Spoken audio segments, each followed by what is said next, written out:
Because for a lot of people, their relation to law and politics is a presidential election every 4 years, um, Judge Judy, Judge Mathis, like courtroom Hmm. shows. For our generation, maybe Amanda's show and the Dancing Lobsters in the courtroom. Oh my God, the Um, dancing lobsters. yeah, are there dancing lobsters at Georgetown, or is that not part No, of the curriculum? but you know what? But you know what? I might do something about that. There might be some social event in the future where I bring in dancing lobsters because now that's in my brain, and I think that's genius.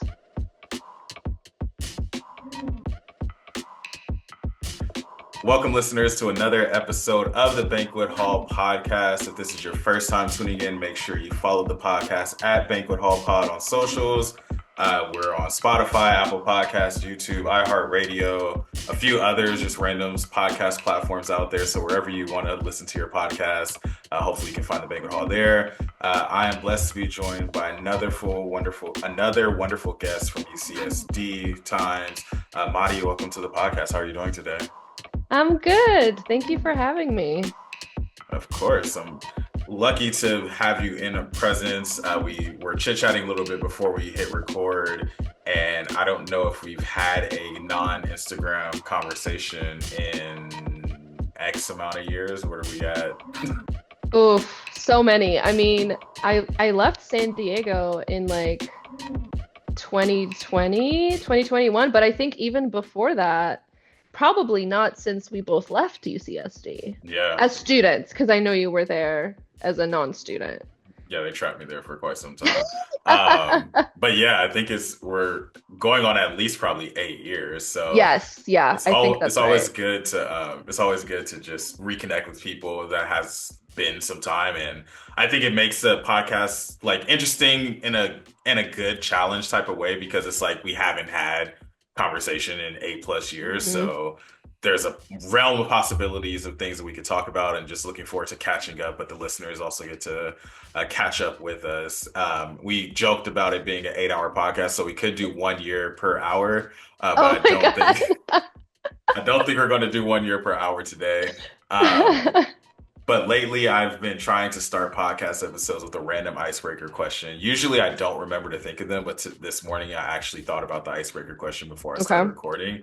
So you're a lucky person because you get a pre-planned one. So my icebreaker question for you today, because as I was doing my research, I know that dance is something that is important to you. Mm-hmm. And so my question for you, if you could be a master of one dance move, what dance move would you want to master? Oh, wait, that's such a good question. Oh my God. Okay. Wow. And this could go in so many different directions Yeah. because I'm thinking, like, do I go the ballet route? Do I go like the hip Mhm. hop route? Um, I will say the first thing that came to mind was fouette turns. Mhm. I don't know if you know what those are. Not a clue. So I started in like hip hop breakdance world, and then I like transitioned into like more of the contemporary stuff later on.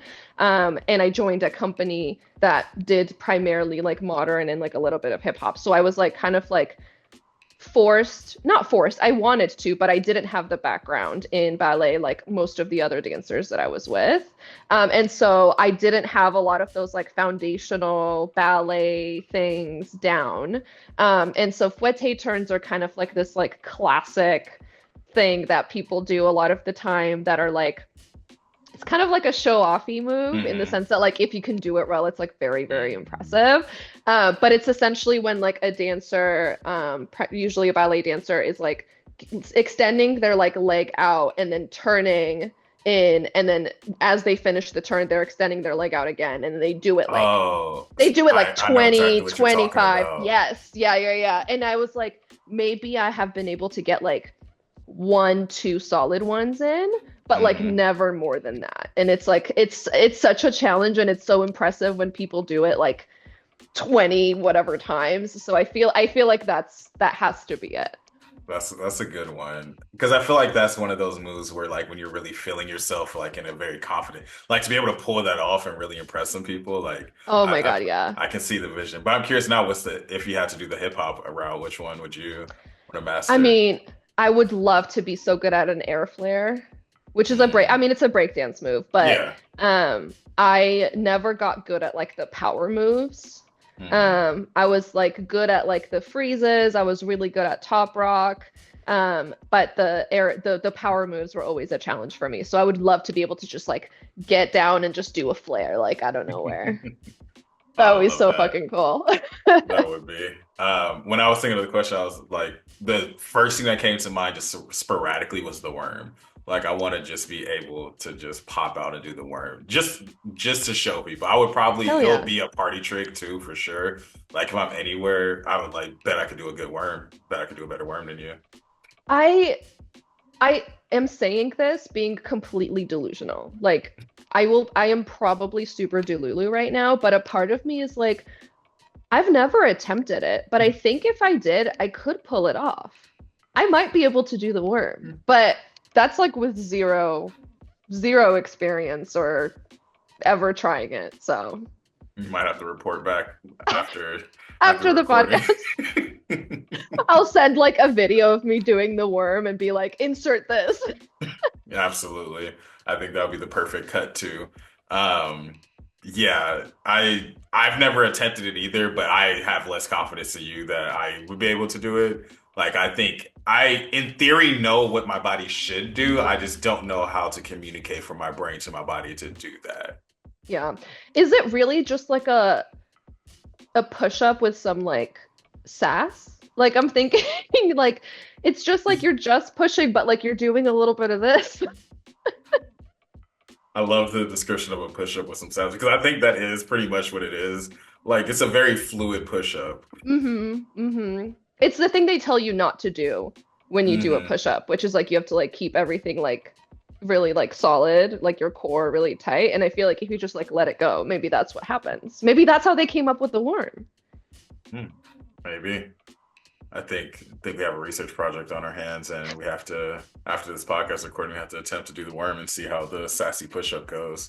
Um, but this is why I like starting the podcast with random icebreaker questions, just because, yeah, now I have sassy push-up in my head. That might be the title of the episode, it might not. Probably won't be, but it is in the back of my head. Um, but the true first question of the podcast, Madi, where are you from, and how did that shape who you have become slash are in the process of becoming? Definitely in the process of becoming, always. I always say that I'm from both San Francisco, California, and Tbilisi, Georgia. Mhm. Um, and I immigrated to the States when I was like 9 turning 10. And so my experiences, both as a kid growing up in Georgia, and then also having all of like my maybe like most important like development years growing up in San Francisco, I think really, really shaped how I see the world, the values that I hold. I think part of it is also like, so we came here, me and my immediate family came to the States um, for because of like political reasons. Like we had Mhm. to essentially like leave our home um, because of like some stuff that my dad had been through because he worked for the government and there was like some stuff going on. And so we didn't really have like a real future in Georgia anymore. And so we had to leave. And I think um, and he had like some issues with like law enforcement and stuff. And I think that really kind of like shaped my like initial, I think just like distrust of state and distrust of police power and all of that stuff, which I think has really like come to its full force now where I am in this stage of my life.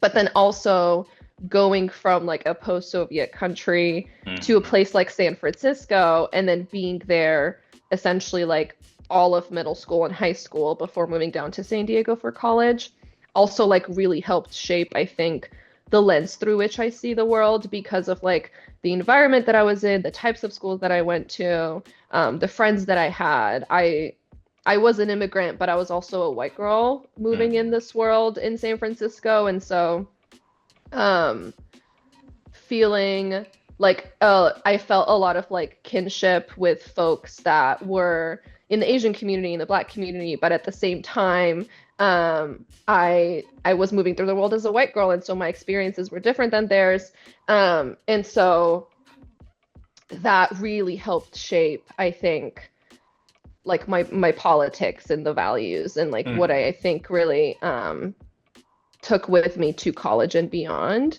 Um, and also, I think because I was an immigrant and my parents were like so busy working 12,000 jobs, my teachers in San Francisco had a huge impact on me. And they were like really the one of the dominant like figures, adult figures in my life. Mhm. And that being in San Francisco, I was in public schools in very liberal spaces. I feel like they also really helped shape who I am because I was taught a lot of valuable lessons by my teachers, and I really, really like that's something I look back on all the time, and I'm so grateful for. Mhm. No, I absolutely love that. And I think that's the beauty in learning where people are from and their story of getting to where they are, because home can mean so many different things for so many different people. And especially for places that people are less familiar with, they may not have that firsthand context of what life might be like or what types of values you might be bringing with you in different spaces. And just to clarify further for listeners, because most of our listeners have the same geographical education in the American education system. When you say Georgia, you're not talking where Atlanta is. Yeah, not Atlanta.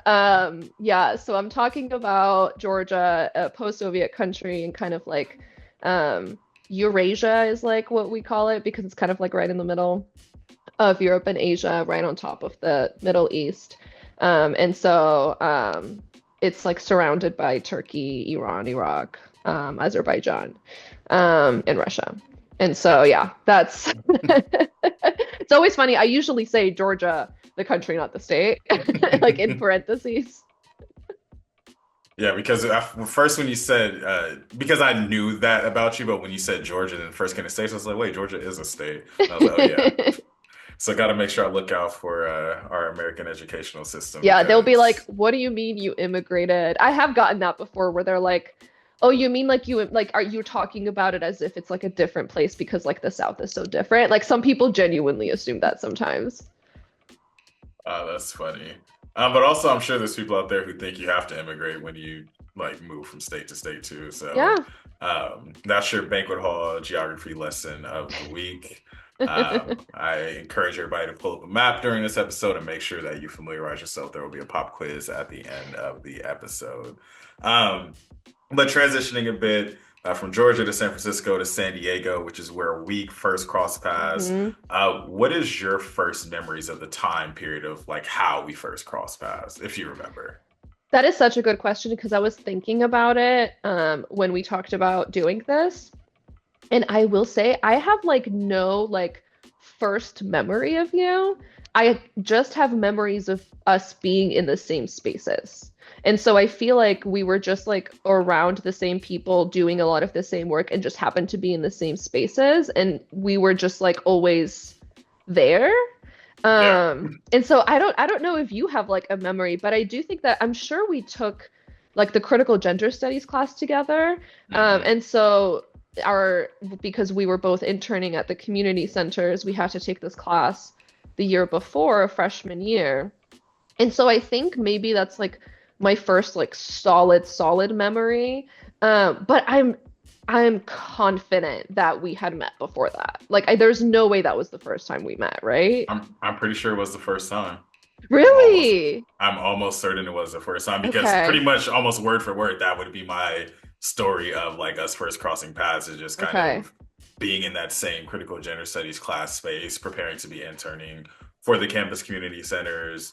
That I think that is like the nexus point in my brain of like when our lives first intertwined. And like you said, I'm sure we had some type of interaction in that class, but it really hmm was just like shared community space of hmm people doing work in community in a college setting, which is something that I wanted to be a basis of part of this conversation because recently there is a meme circulating the interwebs of Instagram about people that look like they were involved in college. Yes. And so I wanted us to talk about like one, what does that mean to you, but also just that time period of like being involved in the campus community centers, being involved in community, working in that critical gender studies class, which Mhm. had like a lot of interesting moments for better or for worse, I would say. But yeah, Yeah. what does it mean to look like a person that was involved in college?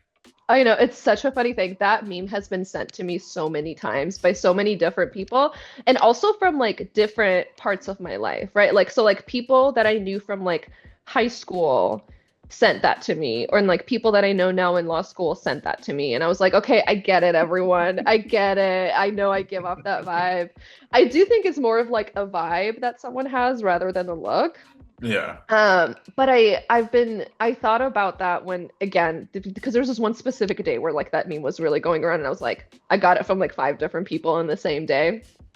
Um, but what I am maybe like hoping the vibe of a person like that is like I I am the kind of person that I think like will always want to like bring people in and like get folks involved and like let folks know about like opportunities that I think they might care about.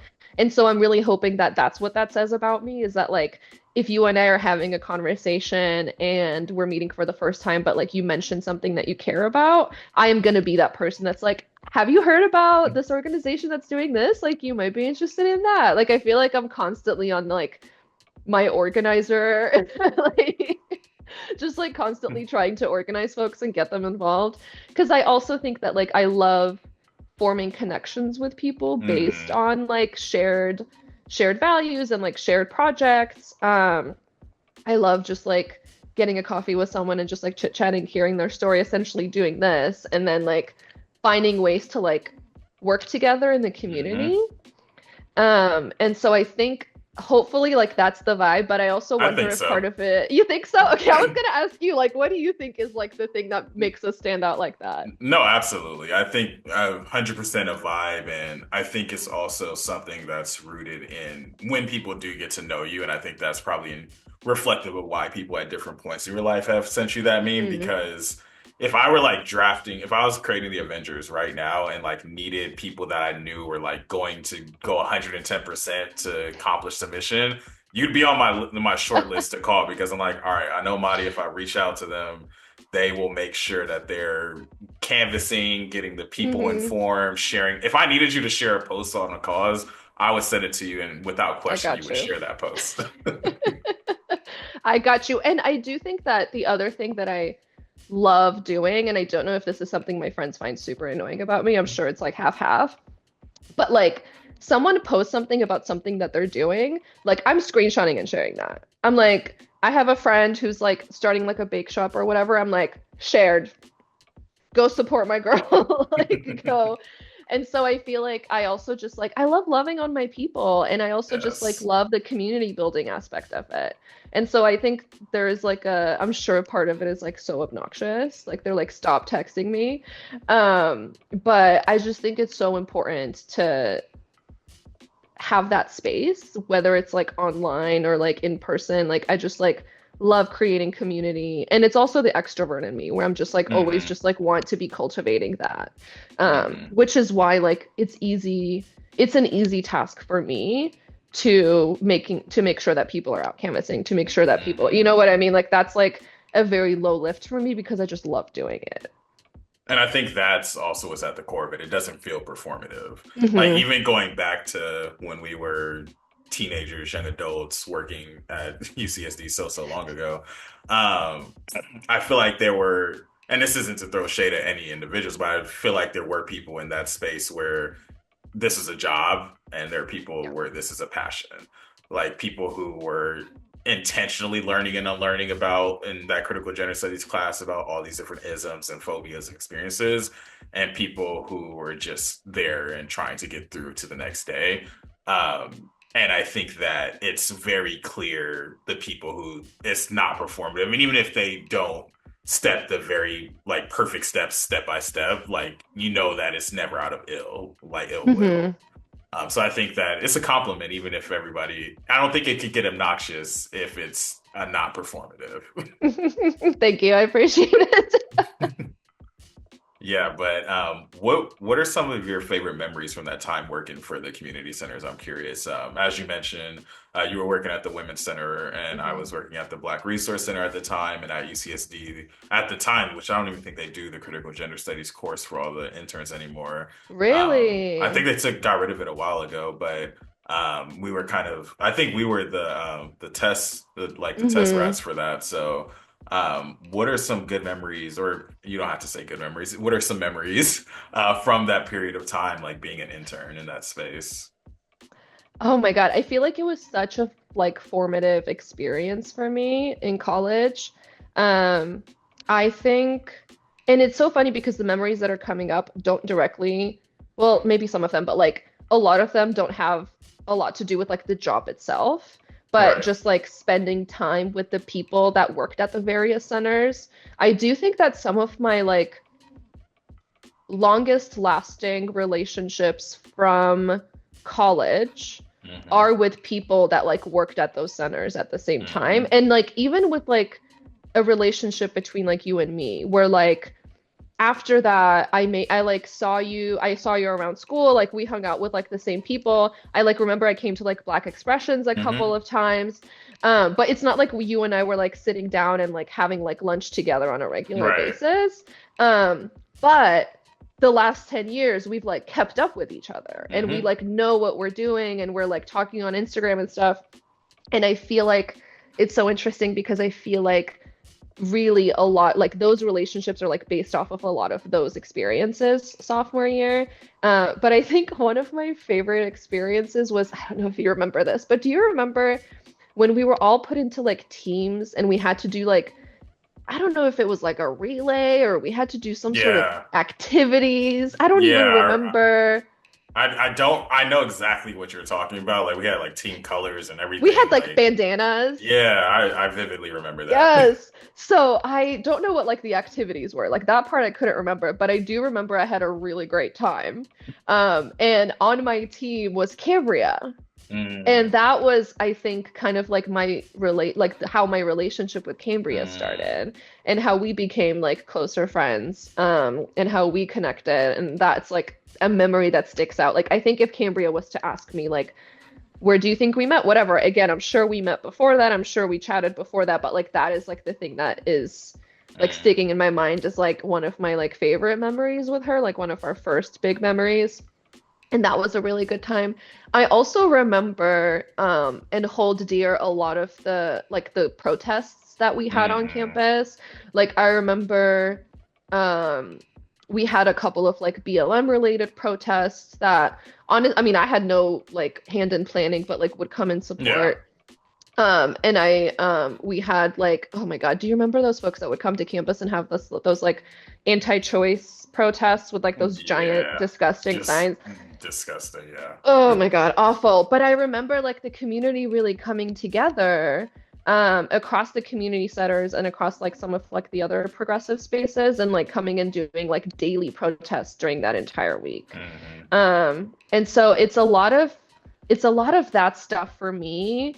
And then like I think the thing I also really loved about that internship was my direct supervisor, Cecily. Hmm. Love them. One of my Yeah, favorite they're people of all awesome. time. Currently the director at the UC Davis Women's Center, I Hmm. think. I think they still have that job.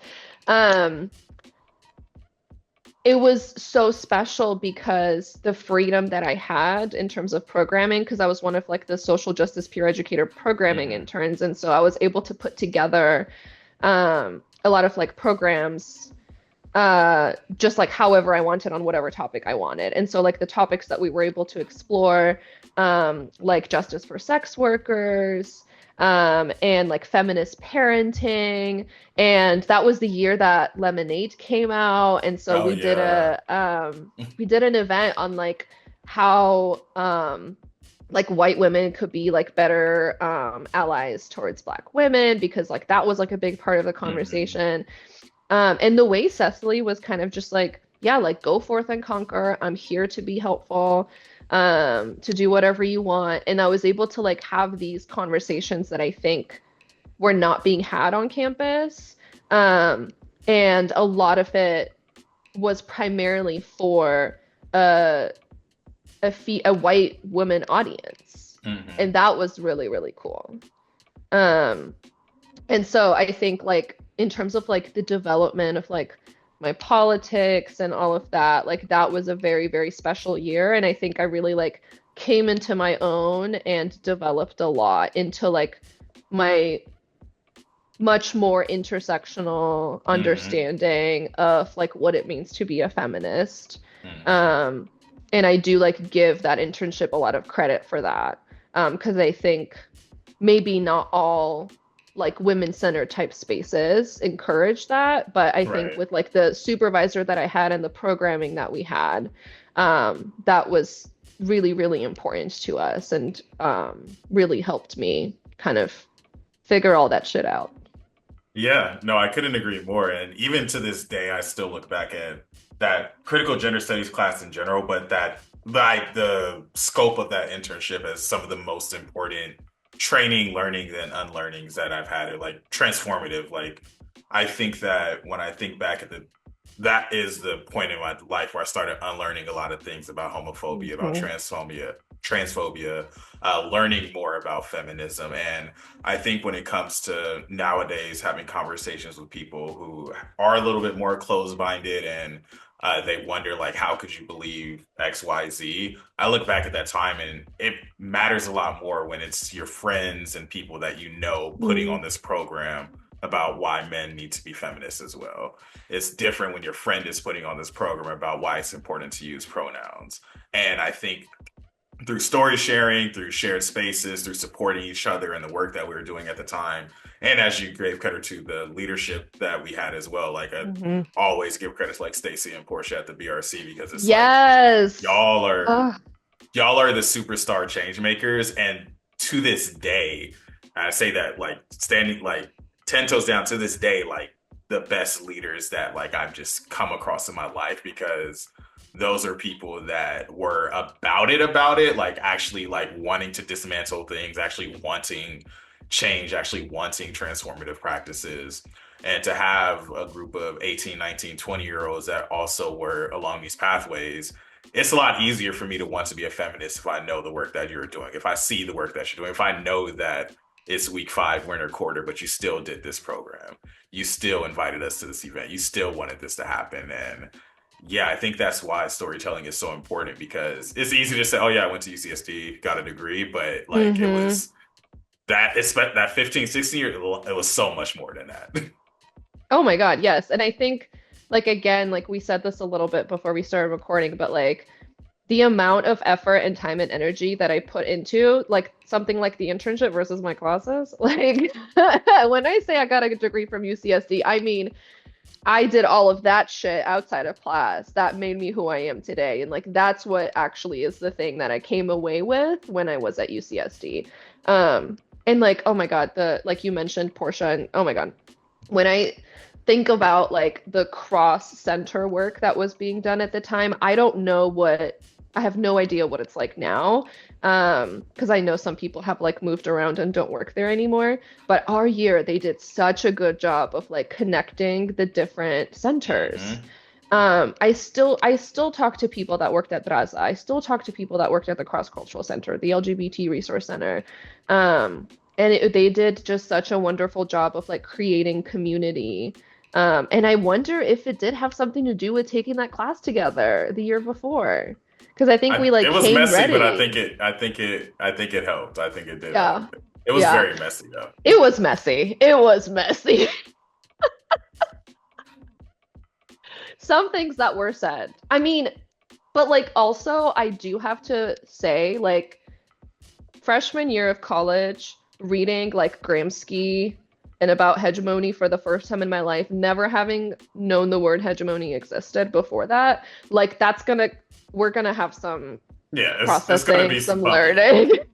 I mean, it took like a week to even pronounce hegemonic. Like, Listen, I'm telling you, when I read that, that's not how I was pronouncing it. I don't know how else, it for sure wasn't hegemonic. And I still remember like Sean going through every single letter in the LGBTQIA plus, which was like so important for me to know at that point. but like you said, just at that youthful stage of life, it's a lot of information that goes against everything or a lot of things that you've been taught Hmm. and reared to believe or think. A lot of it rooted in hatred, but just to have that space and I use the word sandbox environment to talk about the podcast, but I think also just as young folks in that space, like there were mistakes made, there was movement Hmm. made, but I think regardless of the how it looked, I still think it was important for how the internship played out because I think that, like you mentioned, that set the foundation for like a lot more cross-center programming and just to look at us all as doing similar work rather than us just being focused in our individual spaces. Yeah. Yeah. And I think there was an especially good connection between, I don't know if you feel the same way, but between the BRC and the Women's Center. No, absolutely. Um, and I wonder if that had to do with the fact that like Cecily was in charge of the internship program, Hmm. or a lot, or was like the person that supervised a lot of the interns.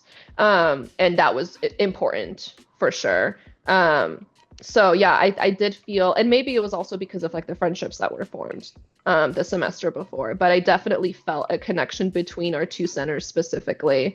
Um, and it made a lot of sense, and I think it also made our programming and the work that we did that much better. Absolutely. It's just it's still wild to think that that internship started 10 years ago. Um, So old, I was doing that math earlier. 10 yeah, years. 10 years. I look back at the pictures at that time, just like how young we look, how we've changed, Beautiful. but also how we're also a lot of the same. Like I could see the like less realized versions of ourselves, but Hmm. like it's all been there along the way. I think we're just slowly starting to fully form as adults, which leads me to transitioning us to the year of 2025, and you're currently in law school. Yes, I am. Not to trigger you on a Sunday afternoon, but you are currently in law school. Talk to me a little bit about that law school journey, and I think we'll probably Hmm. have some roots in the previous conversation we just had about UCSD. But what led you to want to pursue law?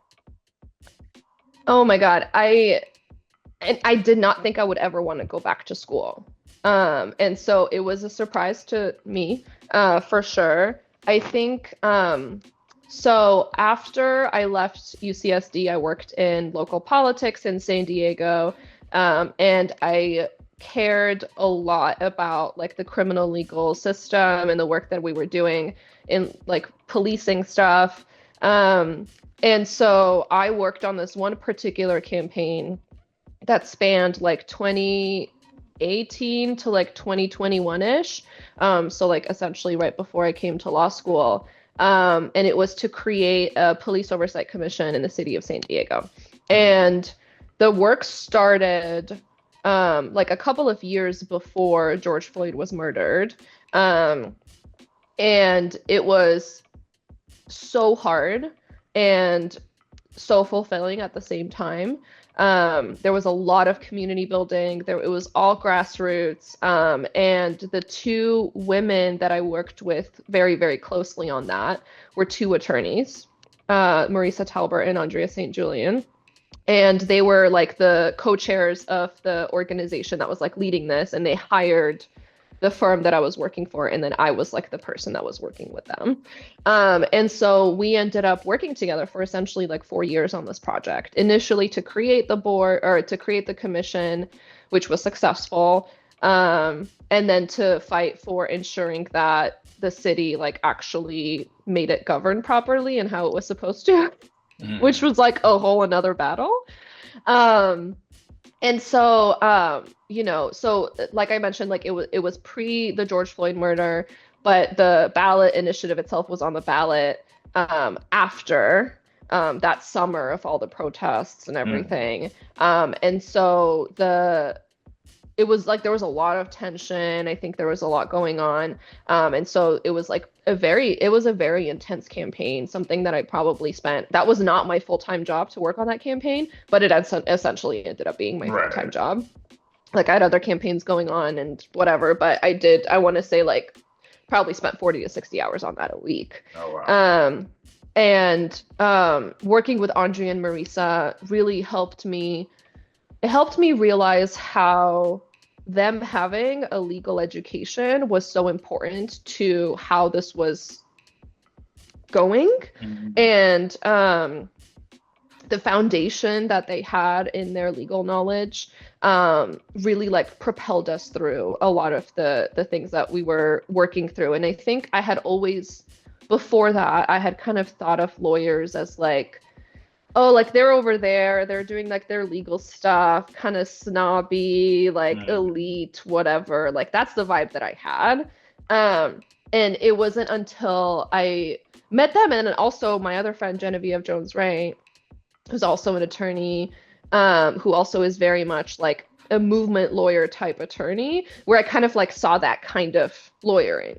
It was like the real first time I saw that up close. It's like, oh, this doesn't have to be like a I'm a stuck-up person like sitting at my computer and just like writing a bunch and going to court. Like I just like had like this vision that it is not fair because there's so many attorneys out there that are doing incredible work, but Right. that's just what I thought. That's what attorneys did. And so even then, though, I was like, I really admire the work that you're doing. I think it's so cool. I think we need to have more people like you doing this work. But I had never thought that, like, oh, I could be Right. in your shoes. And I remember I like had a conversation with both of them, Andre and Marisa. And I was talking to them about potentially getting like a master's in policy, public policy type degree. And both of them were like, why would you do that when you like have like the brains and like the exact kind of skill set that like an attorney has? Like you should just go to law school. And I like legit was like, I had never in my life thought that. Like it's just like never crossed my mind as like a Right. thing that I would do. Um, and they were like, especially Andrea, I mean, both of them were like very much like, no, I think you should consider this seriously. Like, this is, we don't want to push you, whatever, but just like what we see in you is like something that I think we think that is like, you would make like a really great like community movement type lawyer. Um, and so I was like, okay, like I'll think about it, whatever. And then I remember like Andrea followed up with me at one point and she was like, hey, like, what are you thinking? And I was like, I've been thinking about it more, like, blah, blah, blah. And then she was like, how about we make like this deal, right? Mm.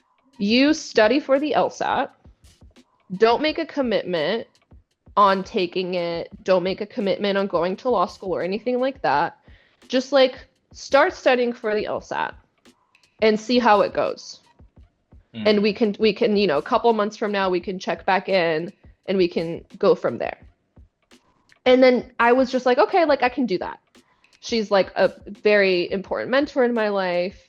She was like, I think this is something that would be helpful, whatever. So I was like, okay, like let's do this. And when I tell you, the minute I started studying for the LSAT, I was like, okay, I think I'm locked in. I think this is interesting. Like I think Wow. like we can like whatever. And then I like scheduled my first LSAT test and I like went through the motions, whatever. And the more I started learning about the different things I could do with my degree, the kind of lawyer that I could be, the opportunities that are afforded once you're a lawyer. Like it's not like Mm. going to med school where like you go to med school and now you're like a doctor and then like here are the things that you can do as a doctor, which is like kind of like Yeah. a limited set of things. You're a lawyer and then like it's the opposite. Like the world kind of opens up to you and opportunities are kind of endless in terms of like what you could do as a job, what you could do as both a job and a side gig, like all of the different things. So after that, I was like, okay, like let's fucking do this. And then one thing that Andrea also asked me during like a later conversation that like really cemented this idea and put me on this path was she was like, okay, so you and I have been like working together for a long time, whatever, like what is your end goal for like what Mm. you want like your life to like what you want to accomplish in your life? Like if you could say like one thing that you like want to do, what is the thing that you want to do before you die?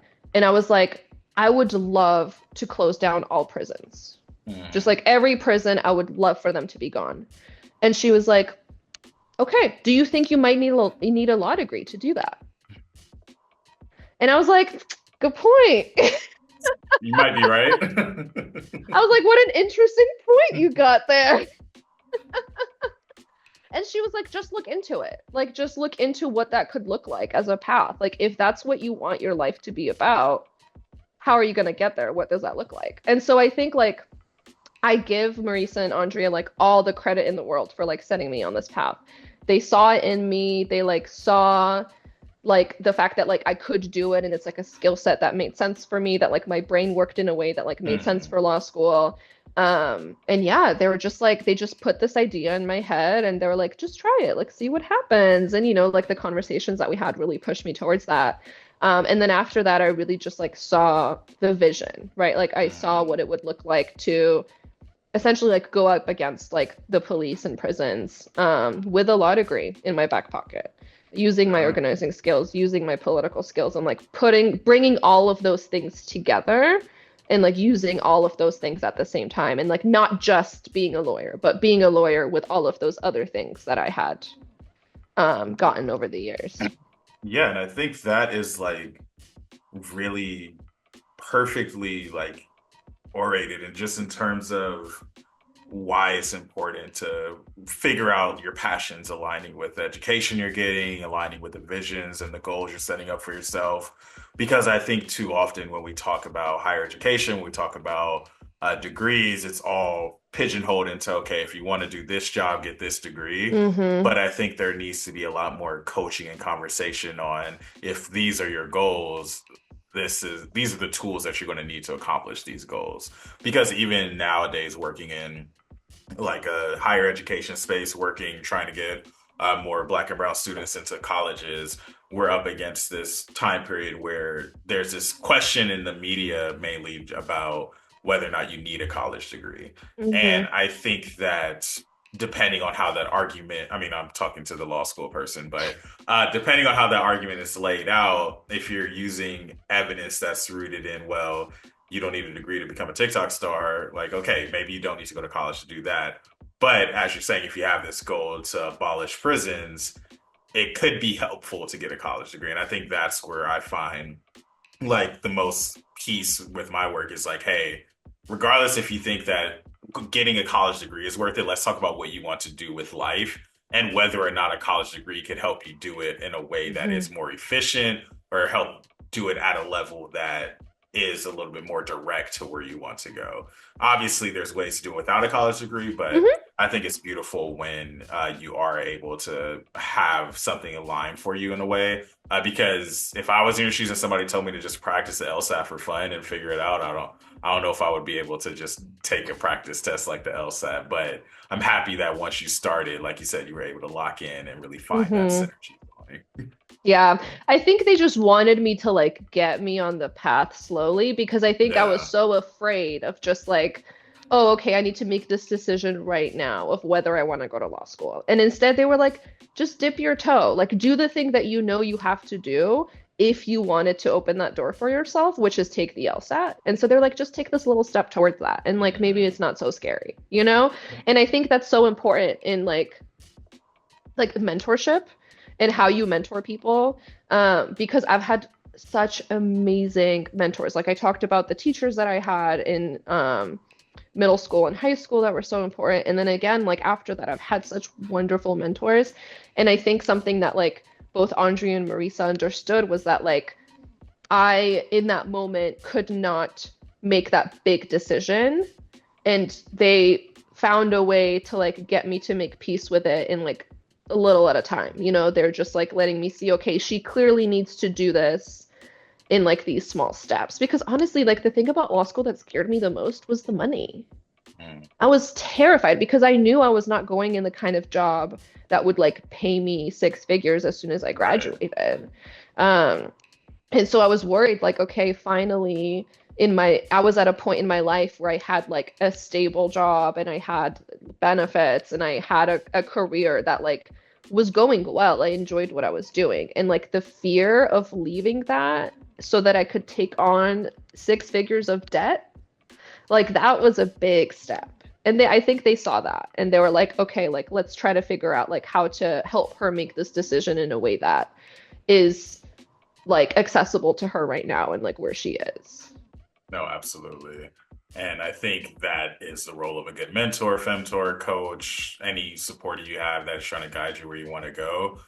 Being able to translate things, reframe things, restructure things to where Hmm. they're a lot more digestible, and you can take that very first step. Like in my MBA program, we had this capstone sequence of courses that we took, and we talked about this concept of an MVP, which is your minimum viable product. And it's like, okay, let's not worry about building the flying car, but what's the most minimalized version of this you could start today? Like, if you need to show a client this, what's the skeletal version of this? And it's just that take that first step, take the LSAT, do the podcast, do whatever it may be to just get the thing going. And the other thing that or the theme of what you were mentioning was in terms of you have this dream, this vision for a future world where prisons are all closed, abolishing prisons. And I think that is also important for those stories to be told as well, because you can, as you mentioned, you can be this lawyer and do X, Y, and Z, or you can do this thing that has this impact. You can do this with a number of different degrees.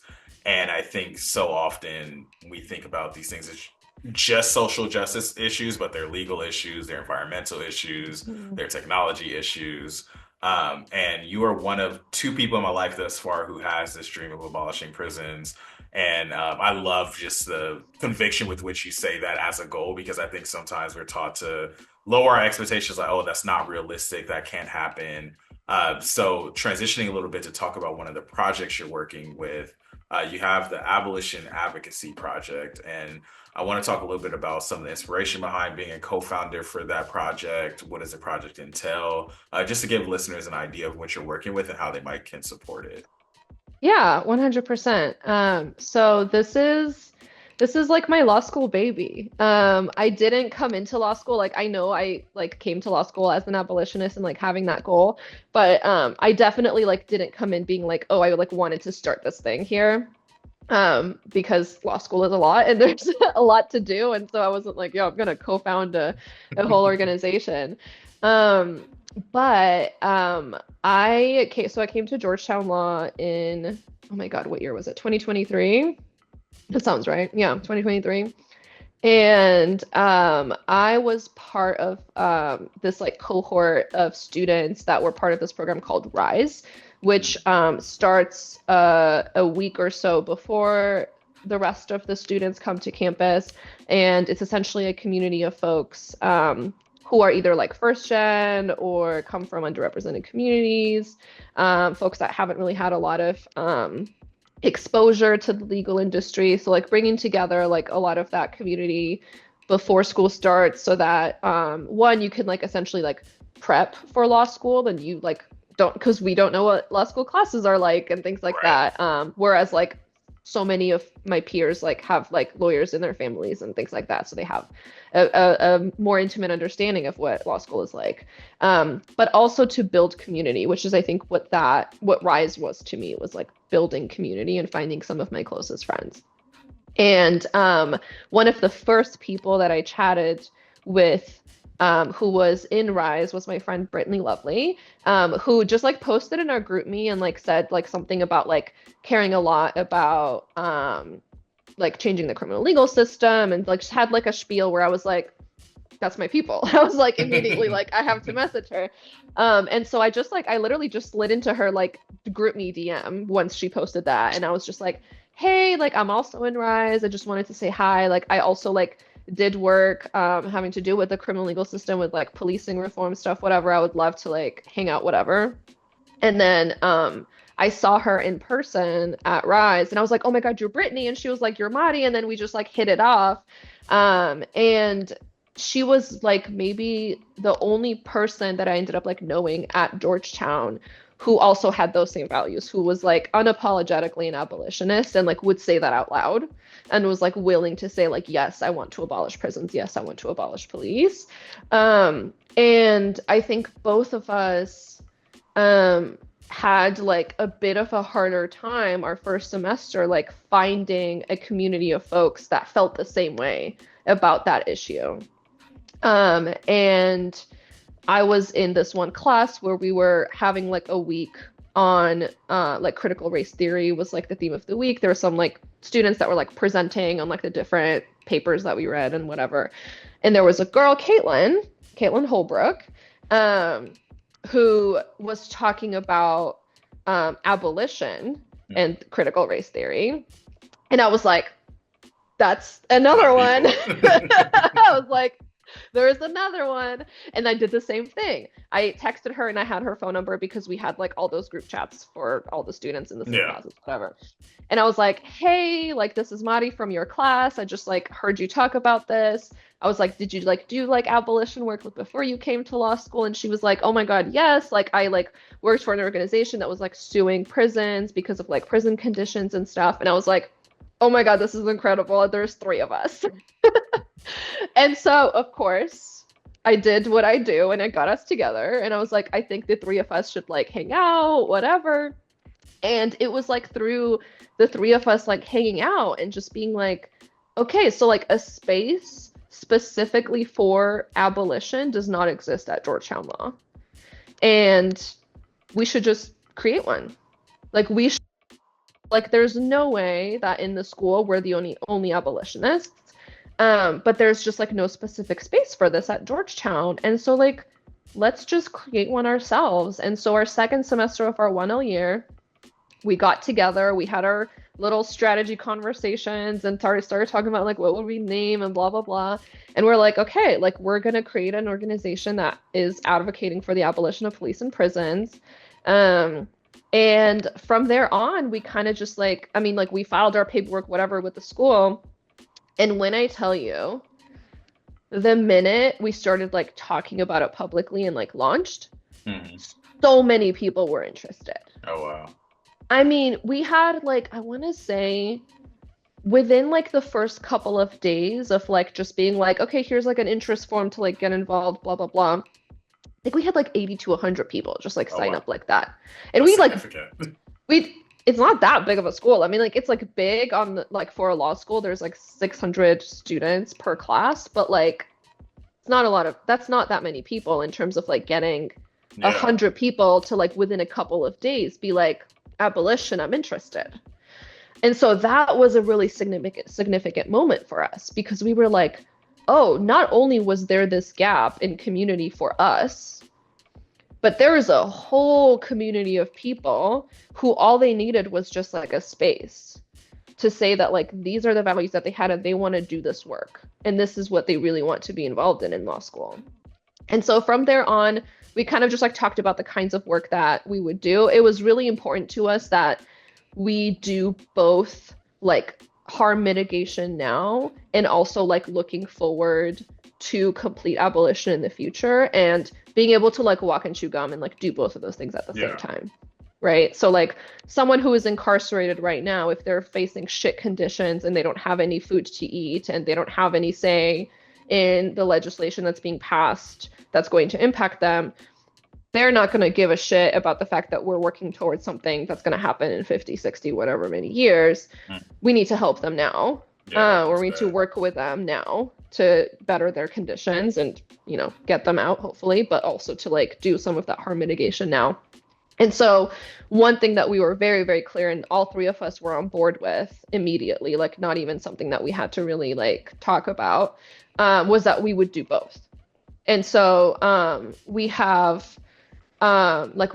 working on a bill with some organizations here in DC right now for folks who are currently incarcerated in the DC jail to get access to city council hearings so they can testify live for and against bills that have to do with like their lived experiences. And like that's like a very important thing to us because there are a lot of things that the city council does that impacts folks that are incarcerated, but they're not, and everyone else gets to speak and everyone else gets to say what they think about that, but not the folks that are actually impacted.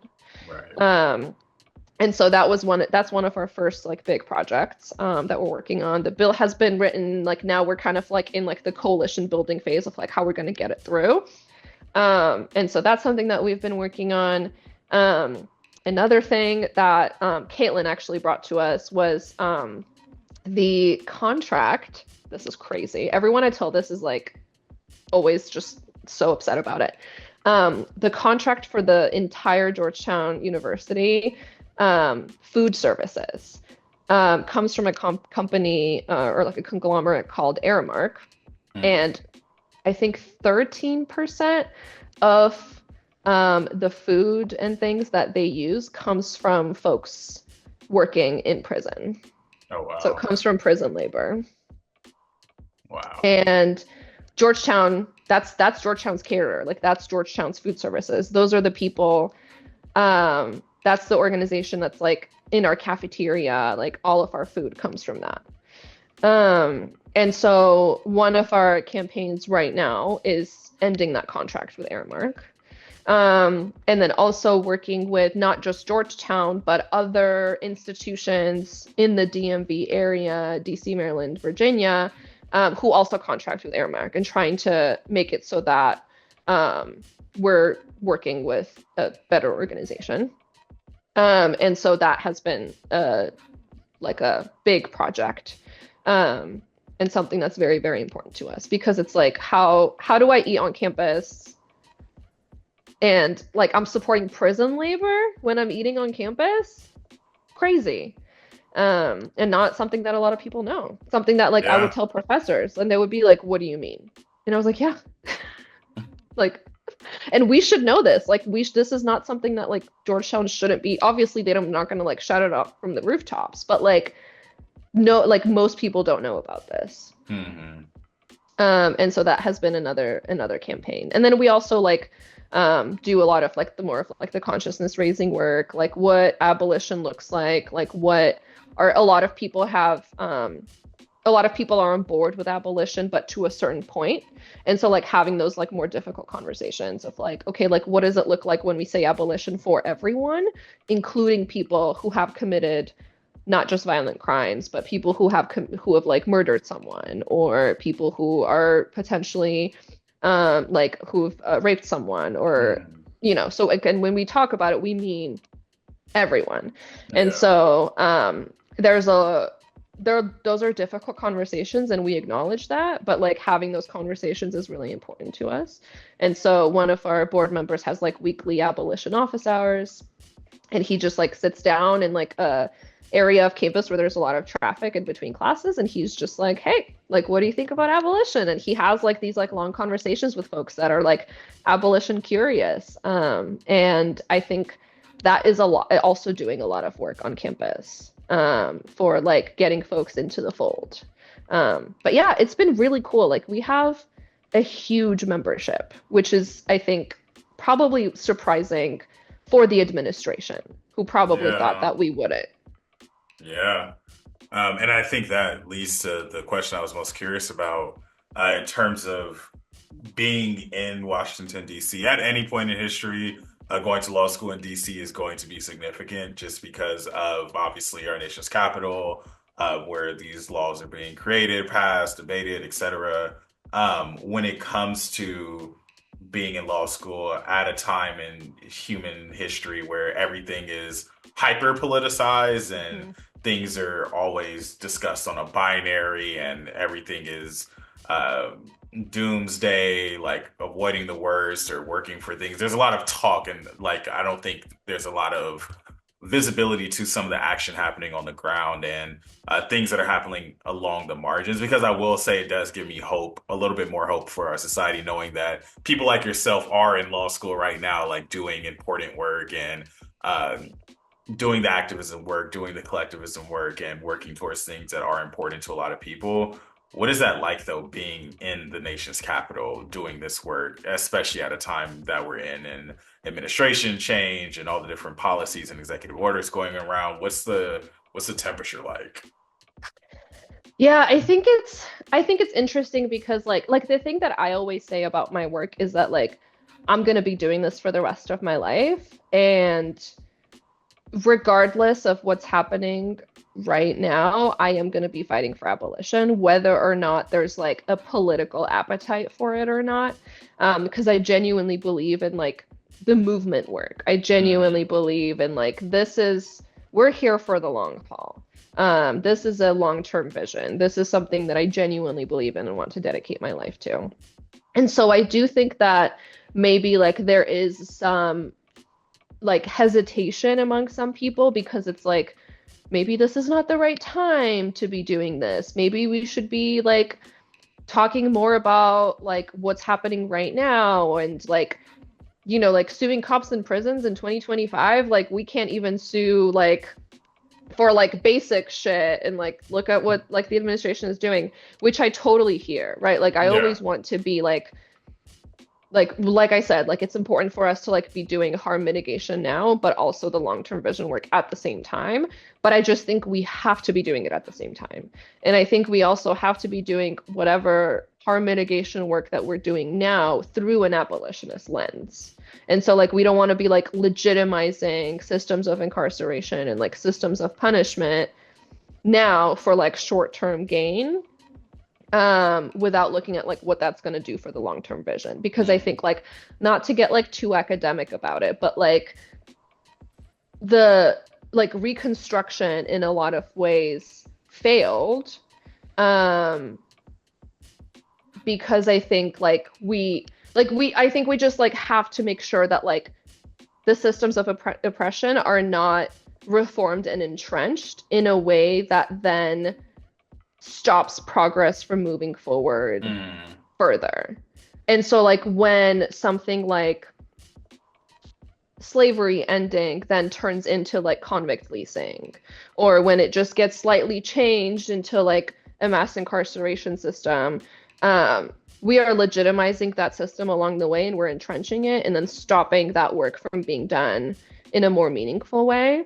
And so like I think we have to, that's why I think like the abolitionist lens is so important. And I want to make sure that we're not legitimizing the system. That being said, I think also the DC part of it, I think for me has had a much more a bigger impact like locally rather than federally, because now Trump and the federal government are coming after DC's ability to like rule itself in some like DC does not have a lot of autonomy, but the sliver of autonomy it does have, they want to get rid of. And so for us, I think that has been like an important thing that we want to make sure that we're involved in and working with the organizations in DC on.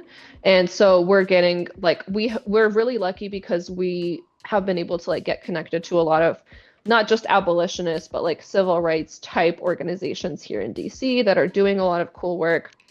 And they're like coalitions starting to form around like protecting home rule, and essentially like protecting the community here in DC from the federal government. And we're definitely going to be involved in that, and kind of raising that issue and ringing the alarm bells within like the law community about that. Because I also think that so much of the attention is like up here on what the federal government is doing and like not on the local impact. And so much of what the federal government does impacts DC very differently because we don't have that intermediate state protecting what's going on. And so that's, I think, going to be a big part of our work. And also, like, in terms of, not to have this be like the longest answer of all time, but the work that's important to me also in this moment is also the coalition building work with organizations on campus that are like mission driven and progressive.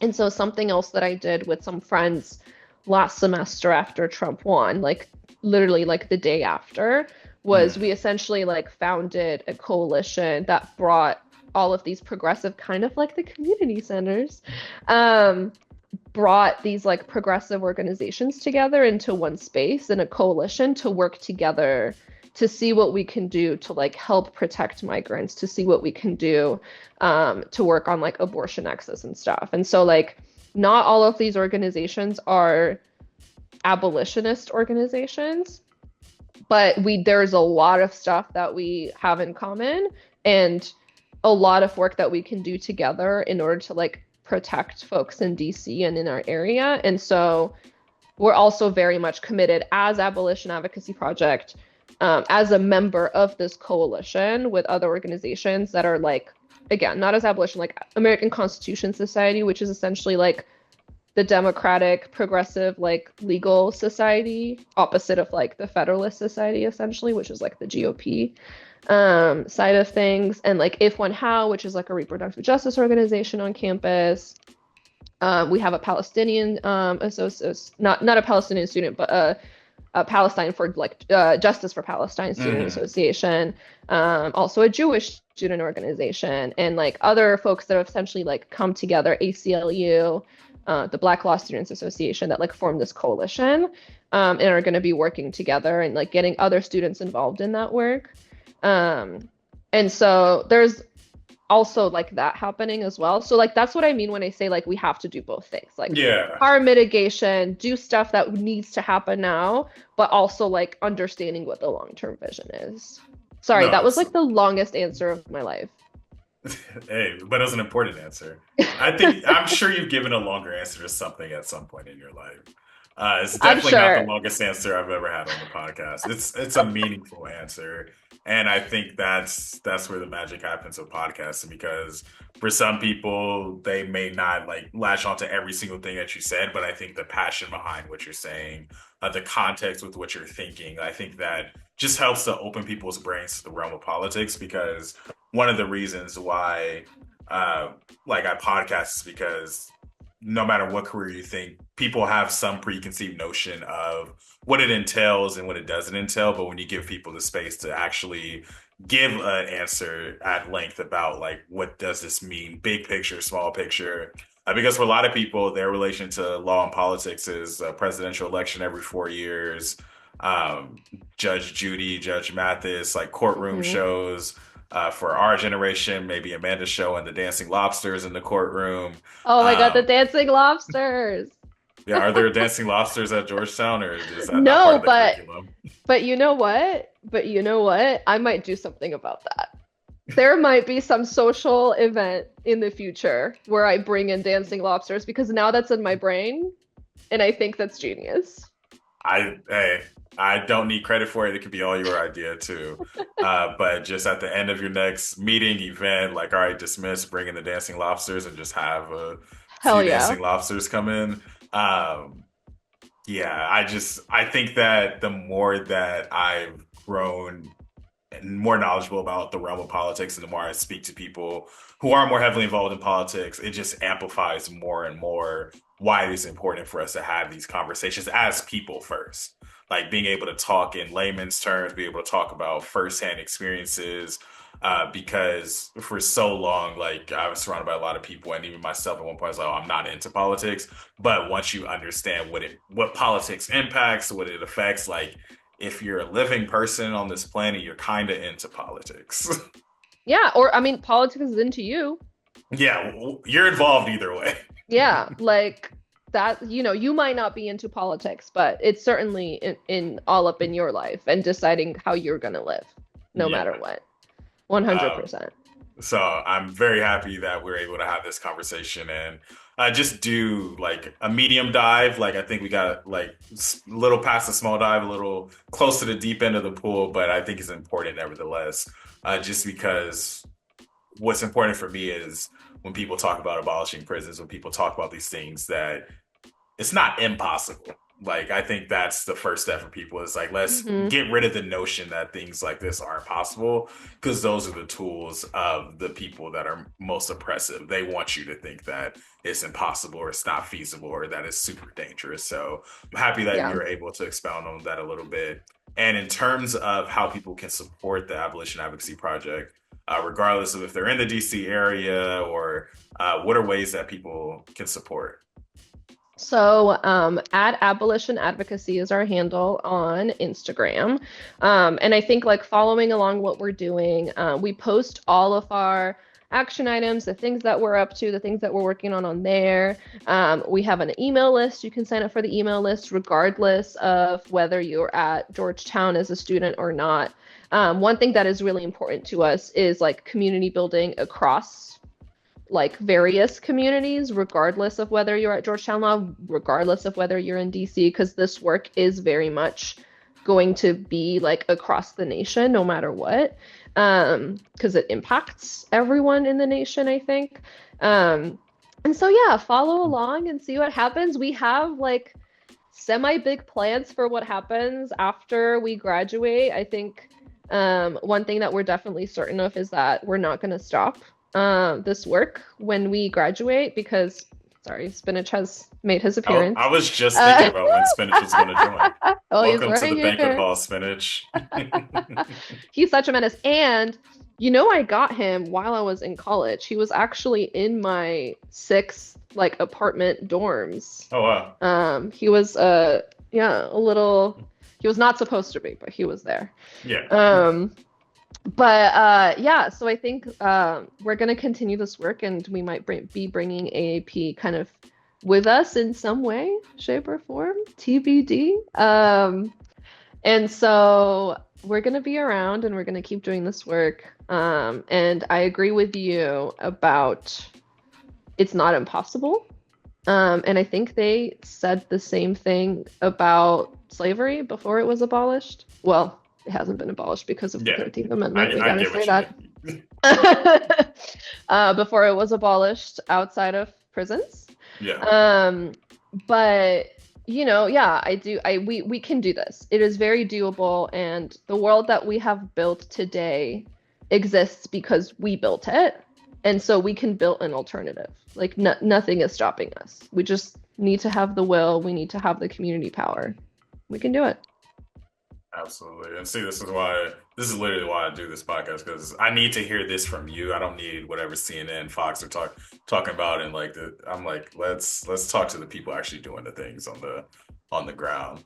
But to transition a little bit and to formally welcome Spinach to the podcast, why is, and for those who are just listening and have no idea what we're talking about, Just love that. Mari has been joined by Spinach, which is her cat. How'd you come up with the name Spinach? So I adopted Spinach with my college roommates, Rosa and Rosette, who you might remember slash know. I don't know. I don't think But so, but they're I okay. don't know.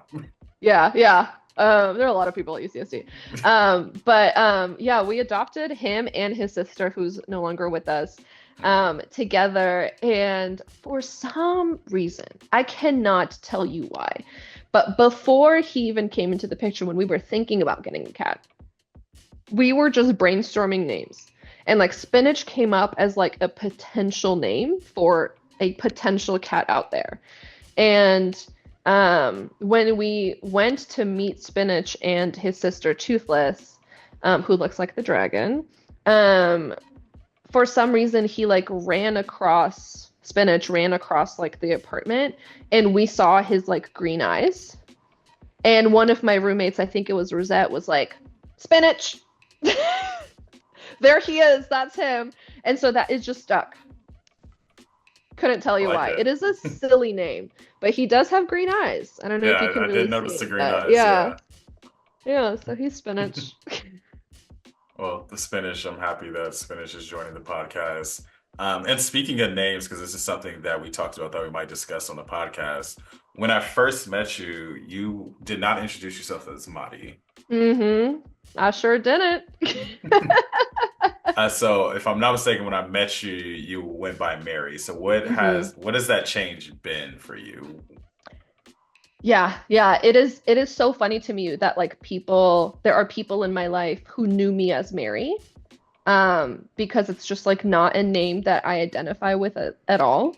Hmm. And so when I immigrated here, so like Madi has always been my name, right? Like that's what my parents call me. That's what I go by first however many years of my life in Georgia. Like that's my name. And I've been called that by my family my entire life. But when I went into like American spaces, um, it was like Madi was like hard for people.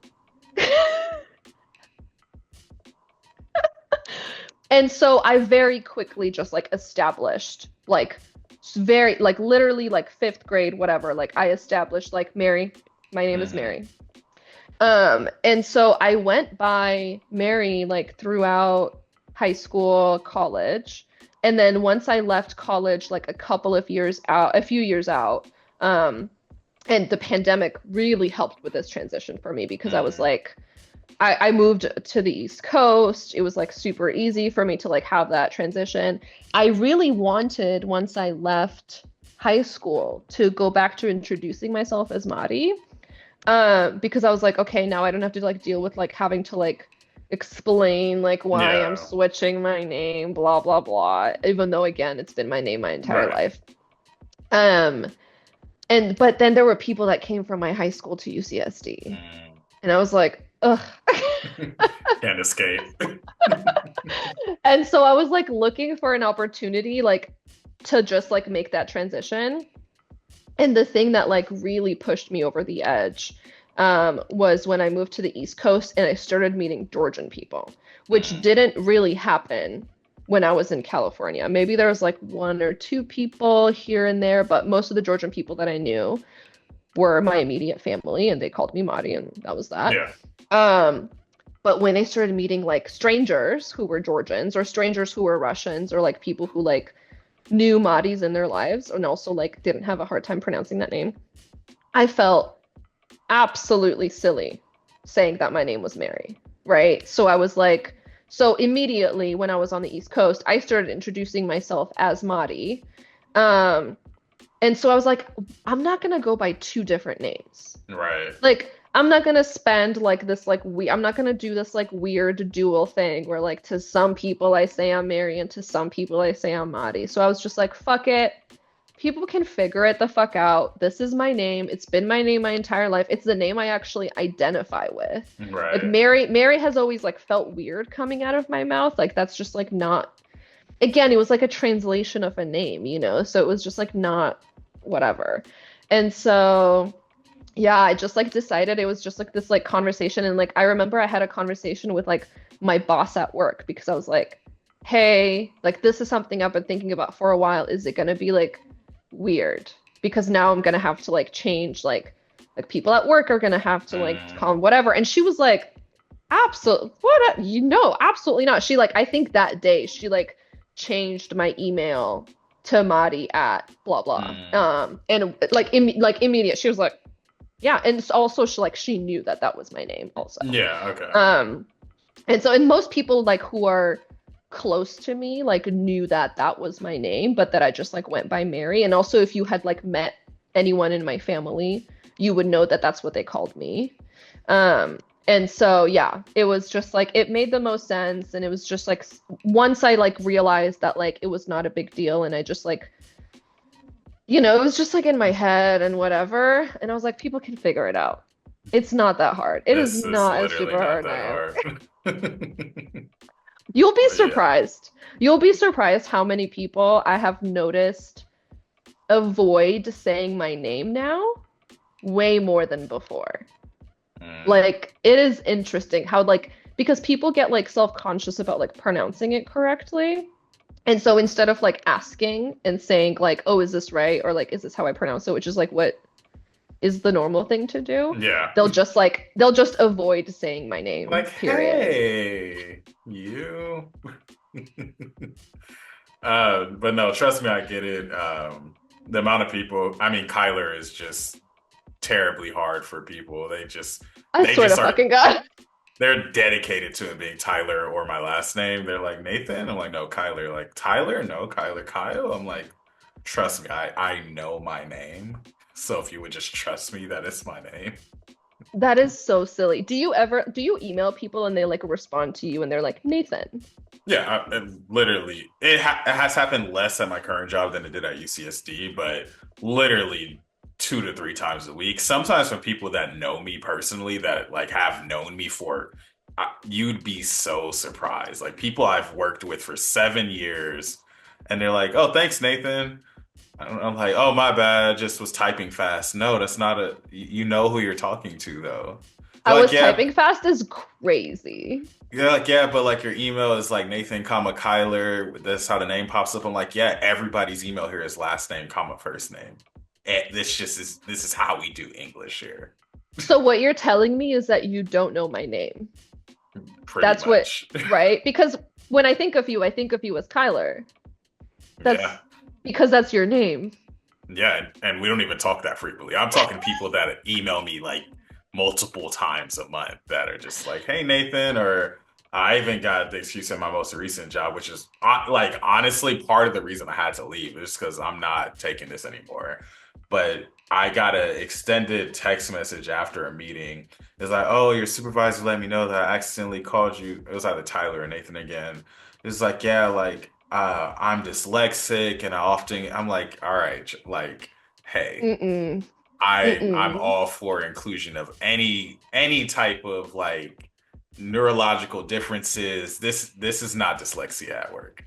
This is white supremacy at work. Because you don't mess up any of these donors' names or Hmm. high-ranking officials' names, but my name is just too hard to double check that you typed it right. Yeah. No, the effort with which people put in to names has been something that I have really noticed. Very, very much noticed. And like that has always been a thing because of my last name. Yeah. And so like even though I went by Mary, I still went by Mary Latibashvili. And so like that didn't go away. But oh my God, I remember one of like my most annoying like name memories, like name stories, is there were a couple of people who used to refer to my last name as Lati blah blah. That would have pissed me off. And I think there might have been, and I don't know if this is right, and I don't even remember who, but like someone had me like saved in their phone as like Lati blah blah is my last name. So I'm like, you couldn't even like sit down and like look at my last name and like spell it out. Like I know it's Just long, like copy and whatever, paste. but they were just like, oh, it's too hard, too much effort, too much for me I to like even. And so like there are a couple of people who like I remember even maybe it was in like a political space because I have a memory of like being introduced like as I'm about to like say something, not at anything like prestigious or whatever, but at just like a community meeting, whatever. And someone just being like, oh, and here is like Mary Lati blah blah. Haha, her last name is so long. Diabolical. I just like I can't stand shit like that. can't either, and it's literally not that hard. I'll do one more quick name story, and then we can move on. But as you can tell, listeners, it's something very personal to us. Um, but so UCSD is actually coming up next weekend, but they have their Black History Month scholarship brunch, right? So I think it was junior year, myself, Chelsea, and I think Nicaria or somebody else won the scholarship. And so, have you ever been to the Black History Month brunch? Or No, I've just seen the photos. so, each of the students historically are able to like give like a quick speech, which is Mm-hmm. its own thing because they wanted to edit my speech. I was like, oh, make sure you thank the Oh, donors. I'm like, mm, is this about me or is it about the donations? Completely interesting. besides, I was like, no, I'm a writer. Like, I don't need help with the speech. Like, oh, can we look it over though? I'm like, nah, I got it. They were so mad I didn't want their help with the speech. Besides the point. But before they started doing the student speeches, one of the MCs or one of the people that was about to call us up, she came up to me and was like, and it's Kyler Nathan, right? I was like, yes, thank you for asking. She's like, yeah, I heard that you like don't like when people mess up your name. I'm like, well, duh. But yes, I appreciate you asking ahead of time. Um, What? Do you like it when someone messes up your name? What do you mean? I don't know. I'm just recounting the Ugh. story. And so first person goes up to say the speech, and then about to call me up. They're doing the introduction. I can feel the energy of the room, like my mom's there, my stepdad's there, people excited that I'm about to get up there and speak. And then she's like, and our next speaker, Nathan Hicks. I'm sorry, what? I was like, not only did you call me Nathan, you also gave me Chelsea's last name too. Like in the right before my moment. Like this ain't the Grammys, but goddamn, y'all. But you're about to like make like an important. First of all, I know it was written down. Yeah, I know it was on the slide behind. Like you could have. It it was was in the written down. program. It It's in the was award. It's on the scholarship. I will never forget that because it was the most like you could hear the audience like kind of like want to clap for me, but like Hmm. that's not his name, so I don't. Did It was he just did he awkward. correct himself or no? Like that's just how you were introduced, then you went up. I don't remember if she did or not. Oh, she, I, sorry. I don't remember. I don't think that she corrected herself. I don't think so. I think I just went up there and just like gave a little chuckle, shake my head, and just give the speech. Because it's like at the end of the day, too, I'm like fitting, Right. fitting for Right. UCSD. I think Oh, the ch so I fitting. think the chancellor had already left the brunch too. It was just like, you know what? Like let's keep go Tridents. This is how we do it here. Listen, I loved the community centers.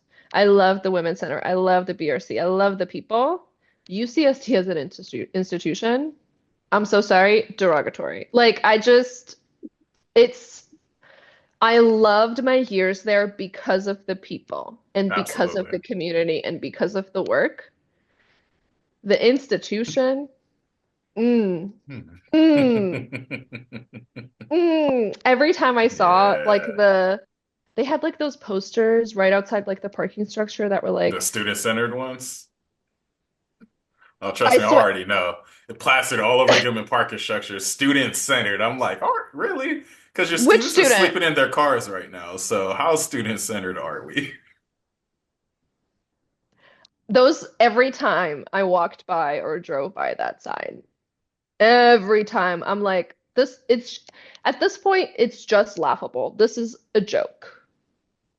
Yeah, and I worked there 7 years after we graduated. So 7 years? yeah, I worked there 2017 up until last August. Damn. How was Yes. that? How was it being an employee instead of a student? Um, It's both validating and absolutely frustrating. The validating part of it is I got to those seats at the table and I'm like, Mm, oh, y'all were just feeding me bullshit. Because when I was a student and everybody was like protesting or advocating for these things, things weren't possible. Y'all are just full of shit. Y'all just don't want these things to happen. They're like, okay. It wasn't about lack of experience. It wasn't about getting seats at the table. We were right and y'all are full of shit. So that was part of it. Another part of it was rewarding to be able to like be one of those leaders and like working at the BRC as a full-time staff and being able to do, or at least with the intention of doing for others what like Stacey and Portia did for me, like hmm. being that ear, being that confidant, helping guide people and helping to be a counter narrative to the narratives going on in people's brains. Like, no, you can do this. Like, no, we did this. It's okay. You can protest. You can do this. You can miss class for this. You'll be okay. We will advocate for you. This isn't, they're lying to you. This isn't how financial aid works. You're going to be fine. I have a person in this space. Like those types of Yep. things, like found a lot of peace in. But it definitely was challenging at times, just understanding and seeing like what literally can't be done based off of the people in the positions of power that hold the authority to make things happen, and having that balance of like wanting to support and fight the good fight, but then seeing like, well, as long as this person is in this position, this will never happen. Um, so it was a lot to say the least, but I think being able to be a staff and have more influence, people knew who I was, and they knew the people that I knew on campus too. Like I felt like I had a very large cushion at UCSD, so I was able to be a little bit more vocal at times too. So that was nice. That is nice. Yeah, and that's so interesting that you say that. So like quick story. Um so like at Georgetown, had some like run-ins with the administration and like just like their unwillingness to do a single thing ever so slightly differently than they want to, just because. And my one of my co-founders, Brittany Lovely, she was pregnant this past year. And she was due around the time of finals last semester.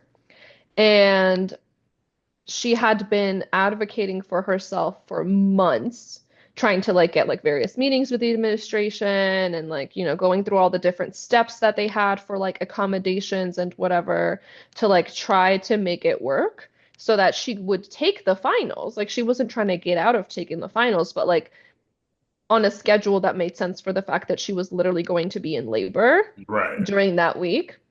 And so she just had one exam that was in person that she was trying to like move to either like take at home or to take like literally just a couple of days early. Um, and when I tell you the administration was just like at every step of the way was like, no, no, we can't do that. We can't do that. They used equity as one of the reasons why she couldn't do it. They were like, it's not equitable to the other students in your class. That's crazy word choice. I was Like like, out of all things, it's not equitable. ma'am, ma'am, The gaslighting at the level that level at the institutions because it's like this isn't gaslighting, equitable. Okay. insane behavior. And so it ended up being like a whole fucking thing. And what ended up happening was that like me and our friend Caitlin did like a lot of like the right, like she did like re legal research and like what the laws were. By the way, they were breaking the law, which Hmm. is crazy. Civil rights laws, they were like, we don't know them. And so like Caitlin like wrote this like big memo and she was like, here's all the reasons why this is actually like not just like y'all are being assholes, but like this is like legally wrong. Like you shouldn't be doing this because a pregnant person needs to be provided the accommodations that she's asking for, unless they're like somehow unreasonable. Like that's essentially like what the Yeah. policy is, which like makes sense. Um, and they got back to Brittany and they're like, no, like that's not, no, we spoke to our attorney, like, no, blah, blah, whatever. And so it ended up turning into this whole fucking thing where we had to like write a petition and like get all the students in the class. Like it was a criminal law class and like our professor was on board. Our professor was like, take it early, take it at home. I don't care. But it was the administration that was like, no, we can't do that. And so we got like all of the students in our class to like sign. And then like we got like the whole school involved. We got like the professors And it involved. We shouldn't ended need to up get to like, that. no, oh my God, she's just asking to take the test 2 days early. Like, what are you talking about? Um, it was so insane. I'm like, why are we doing all of this? And then so like press picks it up because they're like, ooh, a Georgetown story of Hmm. whatever. And so she ends up doing like a couple of interviews and stuff. And when I tell you, the minute people outside of Georgetown start caring, the administration comes crawling back and they're like, we can totally make this happen for you. Like we just have like been waiting to go through like all the steps in the process, blah blah Yeah. blah. And of course, Brittany, because she's a fucking badass, was like, okay, great. Now that you're telling me I can take the test at this and this time instead, what about everyone else who needs accommodations? Hmm. Right? Like she was like, what about all the folks who are disabled, that have been asking for the same stuff that you have not been giving them? And is this going to happen to the next person who's pregnant? The next person who has a disability that's going to be Yeah. asking for accommodations? And then so the school then had to like really like commit to some stuff because of this. But it was like we really had to do the song and dance when you once it got in the news decided like that you could give her what she was asking for. Yeah. That's it wasn't that hard. It was And not I that think hard. that is the exact point, and I promise listeners will get away from the college activism in a second. But that's the exact point as a staff member at UCSD, where I'm like, no, like y'all can't say y'all can't do this. I've been here a long time. I know what y'all can do. I know very well what y'all can do. Just say you won't do it, and we can have a different conversation. But don't tell me that you can't do it. Because you can. You for sure can. Um yeah, and just seeing the narrative change. And it always goes back to storytelling. Because even I think one of the pieces at UCSD that really started to get me like a lot of things at UCSD got me side-eyeing, but the way that they talk about the BRC, like they just always wanted the BRC to be there. Like it's this Mm. wonderful pillar of Mm-hmm. inclusion. Like we have this great campus community. Y'all didn't want the BRC there. It took Pike having a racist party, the students from Hmm. all across the county protesting, missing class, all this for the BRC. Don't act brand new, y'all. Like I wasn't there, but I know I can call the person who was there. Let's not act brand new. Yep. And it's same thing with the Women's Center. Like people, like there was like protests, like people had to like come together and like fight the administration to make it happen. Oh my God. But I think it's stories like these, it's conversations like these that brings me peace in knowing that we are on the right side of whatever story's being told, like history, her story, our story. We're on the right side of it because when I think about like movie depictions of like the hippies fighting for the power back in the day, like that's how they're gonna be talking about us too.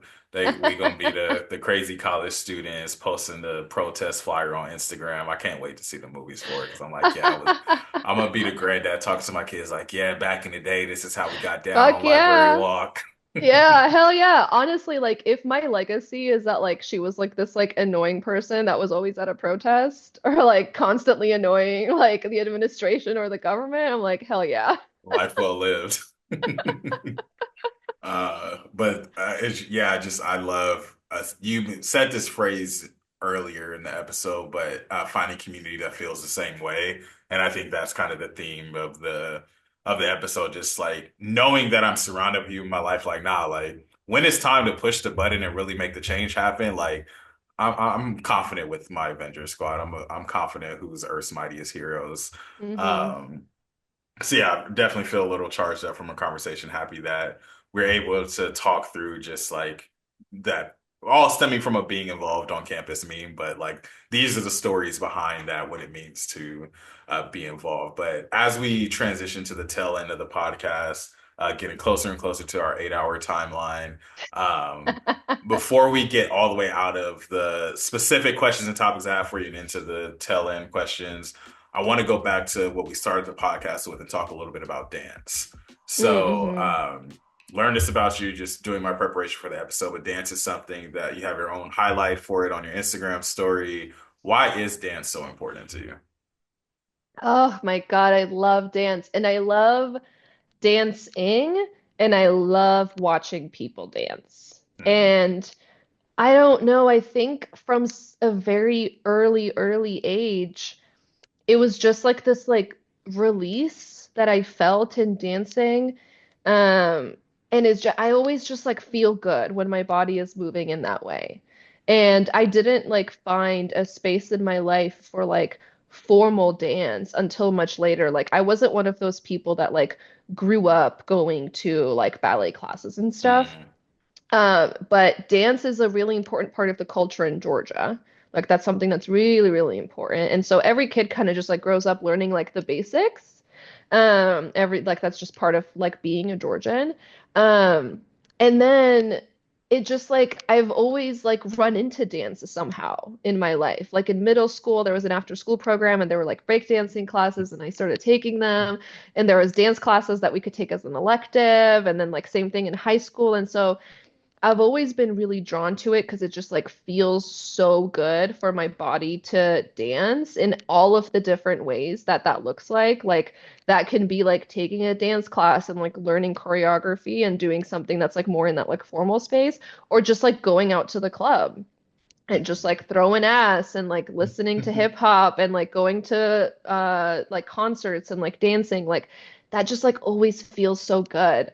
And like so when I'm in like a funk and I'm at home and I'm by myself, like the first thing that I do is turn on music and just dance in my living room. And it's like so fucking cheesy to like say that, but like that's I'm like It's not real. joking.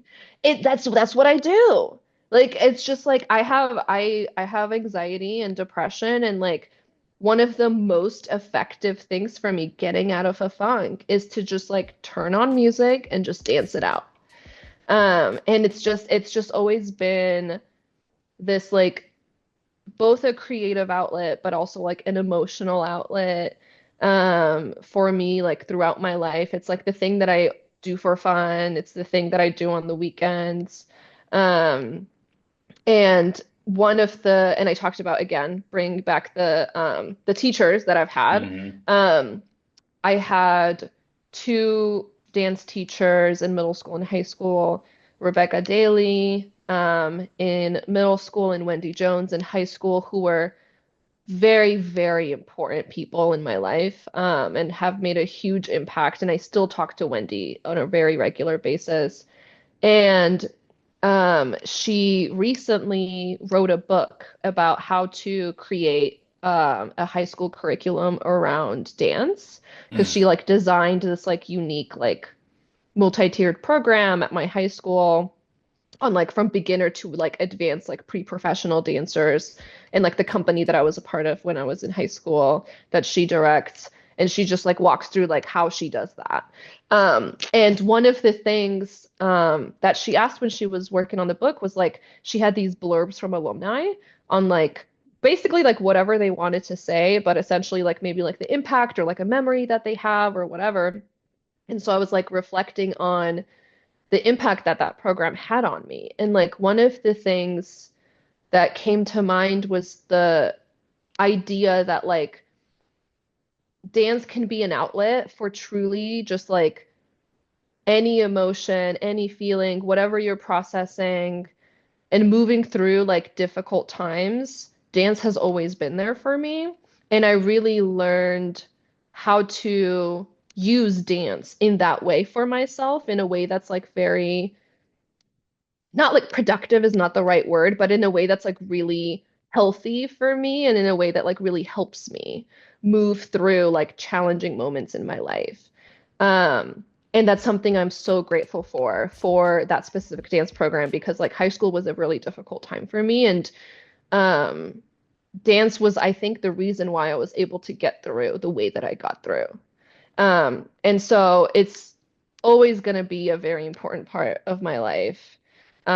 I think it's a beautiful art form. I love the artistry and also the athleticism, which is why I also really love watching it and not just doing it myself.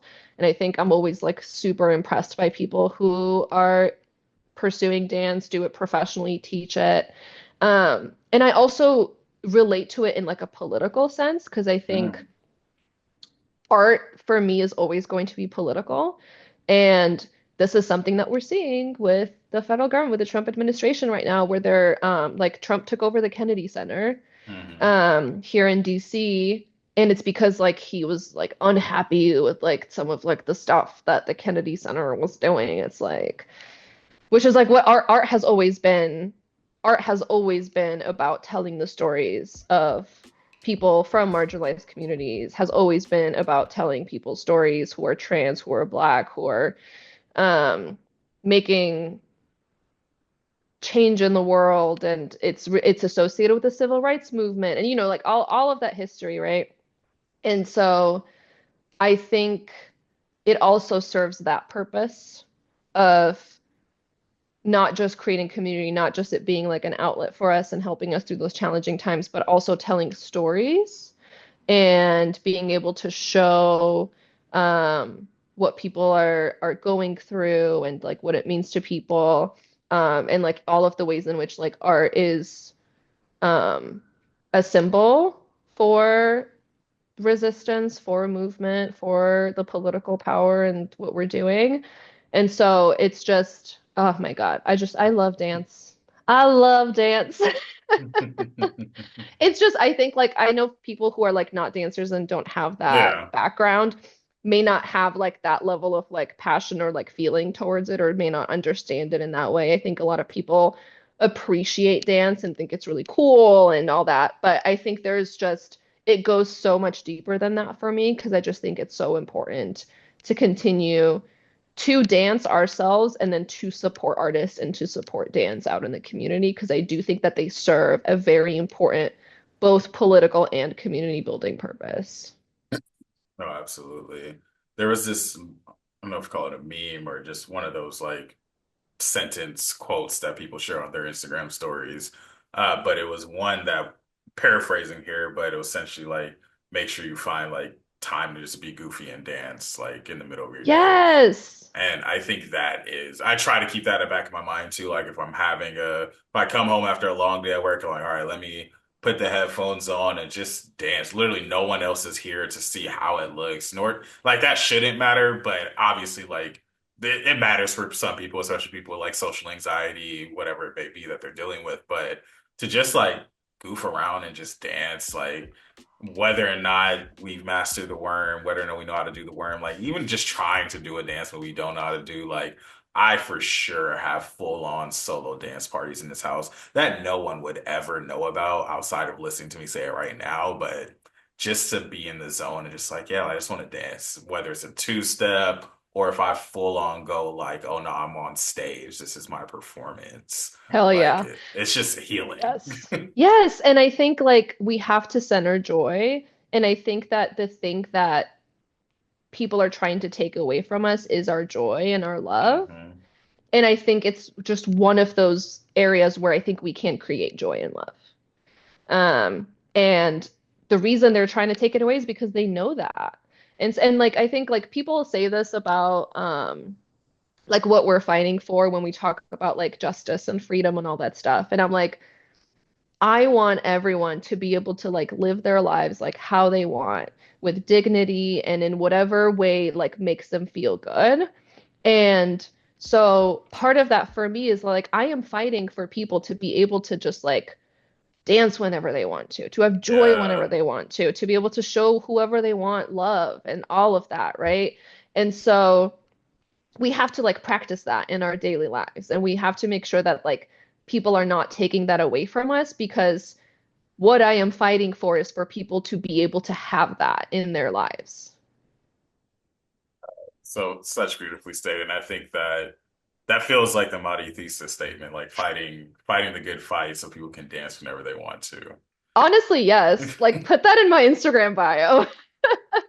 Hey, I feel like the NBA made me like everyone's personal marketer, so I'm always coming up with different taglines for people or yeah, I'm very, very pleased with the conversation we've been having, but definitely don't want to take up too much of your time. So just want to go through a few closing rapid fire questions. Some of these you've already kind of answered within some of your other answers, but just to have it more explicitly spelled out. Let's start with what is your Zen place? What's either a physical place you go to or a set of circumstances that bring you to a peaceful state of mind, whether it's headphones on, dancing, just whatever brings you to your Zen place. What's an example of that? It's headphones on dancing. That one's obvious. Like every time it works every time. Yeah, works literally, especially the good Sony like noise Listen, canceling headphones. Like that really like it just puts me in the zone because there's sometimes where exactly. I need to listen to it in speakers, but when I really need to immerse myself, like nah, headphones on, we're dancing, we're having a good Yeah. time. No, it needs to be headphoned on, because then I'm like disconnected from the outside world for a little bit. And if I really need to be in my space, that's what I need. Absolutely. Outside of what we've discussed, what else do people need to know about Madi to get a complete-ish picture of who you are? Oh my God, what a good question. I think this is kind of silly. The one thing that I really identify is as like a reader. Hmm. And I love sci-fi, I love fantasy. And so that's something that is one of the things that I won't shut up about. So I feel like if you were to know me as a full human, that's something that you have to know about me, is that whatever sci-fi fantasy book I'm reading right now, like you're gonna hear about it. Well, that's a good transition to recommendation corner. So, recommendation corner, this is recommendations for any type of media, books, podcasts, movies, songs, but recommendations for people and listeners that either give them a better idea of who you are and what your passions and interests are, or it could just be something like, hey, this is dope and more people need to know about it. Oh my God. Oh, again, you're so good with the questions. So I think kind of like on maybe on like the political side, more like abolition stuff. I think folks reading like Angela Davis's work is gonna be something that would like help them understand like where I'm coming from when I talk about what the vision that I have for the future. And Angela Davis is a wonderful person, UCSD. Yep. Uh, and like help me get it, like also come into my politics. And I think and oh my God, I haven't read this in a while, so I hope it holds up. But one of the things that really also helped me come into like my values as a feminist was feminism is for everybody. Mm, And I haven't read it since the first time I read it in college, though, so that there's an asterisk there. yeah. But it did help me on my journey. So whatever that journey looks like, even if maybe there is a something there that maybe I won't necessarily love now, it definitely was like something that came for me on that journey. And in terms of, I do always want to recommend sci-fi fantasy because one thing, just like dance, I think that sci-fi fantasy holds a very important, special part in our politics, in our lives as an art form, because you can look at the world from like a different lens in like the world building that happens in that space. Mm, And it one can help you build a world that feels impossible, but you can really truly see that it's not, or you can there's like a mirroring of our current state of affairs that then allows folks to like process what's going on. So I think both of those things are really, really helpful. And I think a series that I really love is Becky Chambers. I think four book, maybe five book series, but they're kind of like you can kind of read them individually if you want. mm. Um, and it's A Small Angry Planet is the first book title or something along those lines. I think this series is called the Wayfarer series. Um, and it's essentially like a world in which humans have left Earth. Um, and it's like hundreds of years after, and essentially are like navigating a world in which they're dealing with a lot of different alien species, people species, and the different ways that they've formed their societies. And so you get to kind of see how like different people form different societies, whether that's like gender, sexuality, like race, and like how they handle that. And the interactions between the characters. And then, of course, there's like a space opera-ness to it as well. So there's like adventure and fun about Yeah. that too. But very That's cool stuff. The Long Way to a Small Angry Planet is the full That's the title. first. That's the first book. Yep, yep, yep. And then the Wayfarer series, was I right about that? Okay. We love Becky Chambers. She's wonderful. Becky Chambers. Um, no, I think sci-fi absolutely the genre. Like my big thing is superhero genre, sci-fi. Um, that's like as a writer, that's what I aspire to do is to create like a.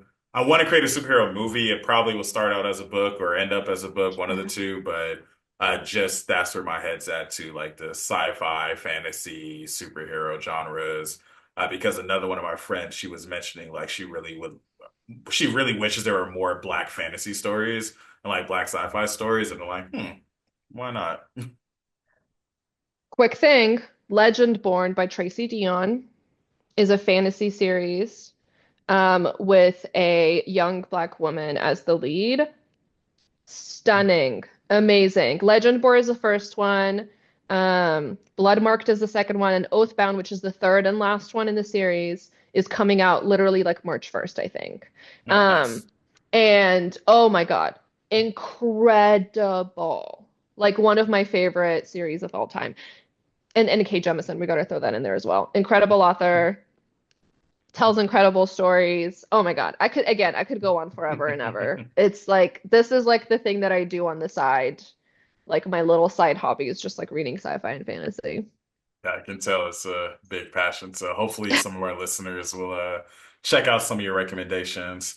Let's one, two, three, four more questions for you, and then I'll get you out of here. So first one, words of advice in Advice Corner. What words of advice would you give for someone who is trying to truly stand up for something that they believe in or get involved with a cause that they're passionate about? What advice would you give them as a place to start?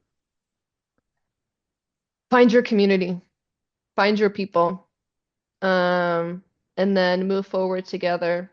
I think it's so cheesy, but we're stronger together. We And it's are. a lot easier to do hard work when you're doing it with other people. Couldn't agree more.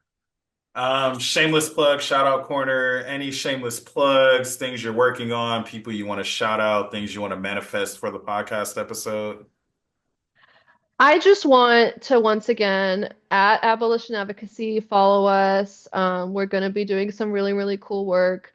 Um, I want to shout out my co-founders, Caitlin and Brittany. I love them so much, and they've really just been through it. We've the three of us have been through it together over this last year.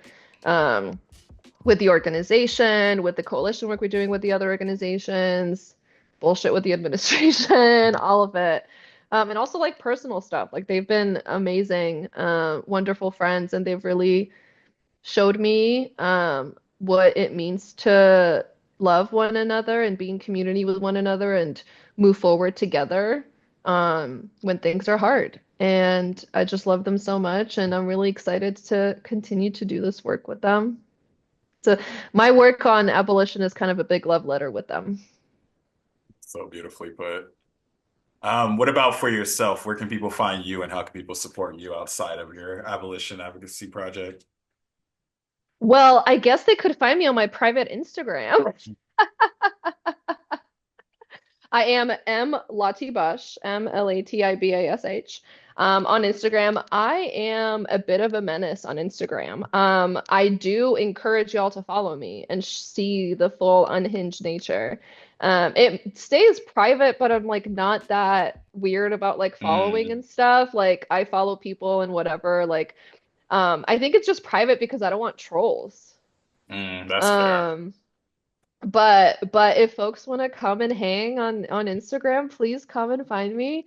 I did make a Blue Sky social account recently, but I haven't I really did gotten too. into it. Yeah, I think I like said one thing so far.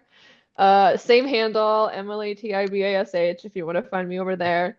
But yeah, I think mostly it will be abolition advocacy just because that's like the public facing work, but I have been noodling on whether I need a more public presence. But I mean, you see my Instagram. I'm so annoying. I don't think you're annoying. Though I am newly a part of the close circle, so I haven't gotten peak unhinged about Yeah, it yet. listen, and I have things to say on the close friends list. So I Stay went on a tuned. date last night. I went on a date Oh, last night, and I have things to say. the podcaster in me is so tempted to pull that story out right now, but I'm gonna No, save it you're for the close friends. and they won't get it because they're not on the close friends list. So sorry. Uh, Some things I'm smart enough to filter, you know? Not always. It's not something I do very well, but once in a while I know how to keep things locked to the, 50 people. I love it. But last section of the podcast, excuse me, lessons learned, takeaway corner. So I always like to end the episodes with kind of a reflection on our conversation and give the listeners kind of some guidance on what we hope this conversation means for them. So, what are you taking away from this episode for yourself? And then what's something you hope our listeners are taking away with them? I think for myself, I'm taking away um I how like our bond over time has like really remained even through like not living in the same city, like not spending one-on-one time together, but just like through social media, like staying in touch and like just checking in here and there. And like knowing that we can just like get back to this so quickly, even though it has been so long since we've like actually shared space with one another. That I think for me is just like a lesson on the sustainability of like community Mhm. building and friendship and relationships and love. Like I think it's one of the most important things that we can do is to be with our people and to like build those spaces and be with one another and support each other. And like to me, this is like one of those moments that's really highlighting that. Like I've loved this. This is incredible. Um, and it just like feels so cool to be able to chat and do this and like now have like a stronger foundation for our relationship moving Mhm. forward. Um, I think that's really cool and like is a good reminder for how we get through this together.